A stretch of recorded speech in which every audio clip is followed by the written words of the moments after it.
Welcome to PlayPianoTODAY.com. This is a quick overview of some of the video highlights from Blues for Piano and Keyboard, Chapter 10.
I know your feet are jumping now. Now if you're like me, when the blues is cooking, it makes you want to get up and boogie around the room.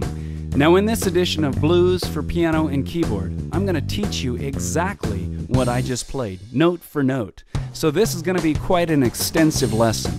Now your left hand is going to study something called the walking bass. Now you can hear the bass player behind me. He's walking around as I'm talking. Now if you were watching on the video, you probably noticed that the left hand was doing this walking bass technique on the piano. It was walking around in between all the different chords. And that's exactly what I'm going to teach you for your left hand. Now for your right hand, there's going to be 5 blues riffs that we're going to study. 4 of them are going to be brand new. So new stuff to chomp on. In fact, if you want to rewind that video and watch it again, watch the right hand. It's doing all kinds of crazy stuff. But again, I'm going to teach you exactly how I did it, note for note.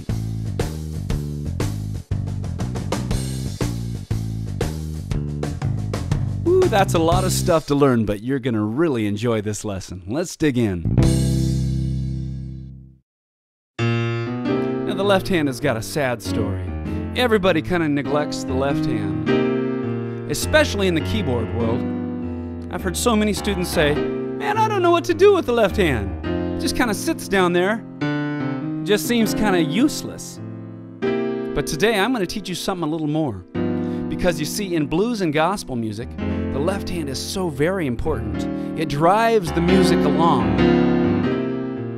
Now in this course I've taught you already a couple left hand licks. In the full version of this lesson, this is the spot where we go through and do a recap of the previous left-hand blues techniques. And then we introduce new left-hand techniques. Here's an excerpt of the video where we're looking at something brand new in the left hand. Now the walking bass is a little different. It never stops. You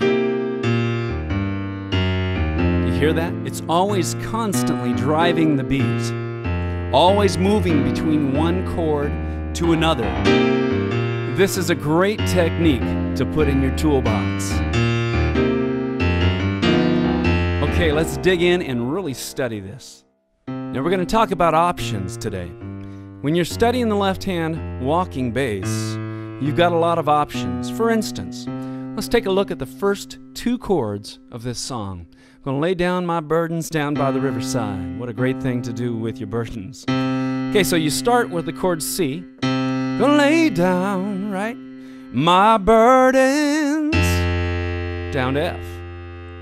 Okay, now C comes on the first beat. 1, 2, 3, 4, and then F, 2, 3, 4. Now, the walking bass generally does quarter notes. Now, if you remember from the original course, quarter notes are 1 note per beat, like this. 1, 2, 3, 4. 1, 2, 3, 4.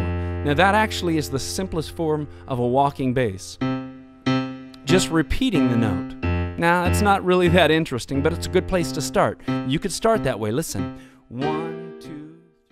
In the full lesson, we actually spend quite a bit of time on the left-hand technique. It's something that's really overlooked in a lot of piano lessons. Specifically, we go into a lot of detail about how to put together a solid left-hand walking bass. In fact, I'm going to jump way ahead in the lesson now. where we're right at the end of the section where we're studying that left-hand walking bass. Here's an excerpt from that video. 3, 4, 1, 2, 3, 4, 1, right? They're just quarter notes on each beat. There's something going on, whether it's a chord tone or whether it's a dissonant passing tone leading somewhere. Man, this is a lot of great stuff you're learning. Now, I want to throw you a little extra bone today. We're going to talk about something called a rhythmic kicker. Listen to this. Now, did you hear that little extra note right at the end of beat 4? I'm going to do it real slow. Listen. 1, 2, 3, 4, and 1. Did you hear that note? It kicked in just at the end of beat 4. 1, 2, 3, 4, and 1. Now what I'm doing is I'm throwing one of the notes from the line in right at the last. Now, although the left hand gets lots of attention in this lesson, I want to give you some video samples from that portion of the lesson where we're studying the right hand. In fact, we're going to look at 5 blues riffs. There's lots of material in here to study. In fact, we're getting a lot of technique as well as music theory. Like every one of our lessons, you'll be able to see each riff in detail, up close, in slow motion. Here's a sample of the video where we're looking at blues riff number 4. Riff number 4 isn't made up of a whole bunch of different notes. It's simply, in the context of C, it's the C triad. It's got some sliding going on, right? It's got a rhythmic kicker that keeps happening. And it keeps rocking back and forth between the triad and some passing tones, right? And if you just have your right hand, if you just sat down on a summer day and did this, you know, a monkey could do this. Now, to take a simple riff like that, where you're just rocking your hand back and forth, and catapult it into a fantastic rhythm and blues riff that's fun to listen to and a lot of fun to play, you've got to start shifting all the accents around. That's really what makes it come to life. This is super important. Let me show you what I mean. Now, this riff is based on what's called triplets. And just like a tricycle has 3 wheels, a triplet is made of 3 separate sections of the beat. And typically, kind of old school, you count it 1 and 2 and 3 and 4 and you see it on the screen there, and you can hear that I'm accenting the first part of each triplet.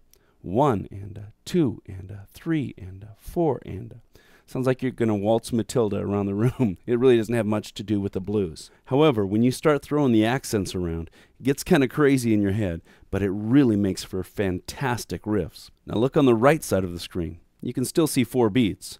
However, I've put different sections of the beats in bold, and you count it like this. 1 and 2 and 3 and 4 and Now, it doesn't sound real musical yet. In fact, when I show it to you on the keyboard now, you may say, it doesn't sound real musical there either. However, when you put it in context with everything else, it really lights up the stage. First, let's go through slow and count out those strange accents. 1 and 2 and 3 and 4 and 1 and 2 and 3 and 4 and Stop the video and go try that. That will snap your mind, unless, you're probably a genius, but it snaps my little mind. But now let's bring it up to speed and really pull those accents out, and you'll see that it starts to come to life. Here it is.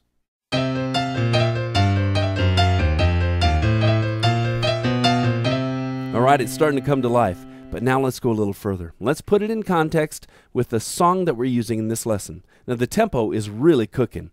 And if you look real carefully, you'll see that riff number 4 is immediately followed by a riff from back in chapter 8, the long, extended static riff. Let's take a look. Down by the riverside, way down by the riverside. This has just been a very quick overview of some of the highlights from Chapter 10 from Blues for Piano and Keyboard. The complete version of this lesson is very detailed. In fact, we go through every chord, technique, and riff, note for note, in slow motion.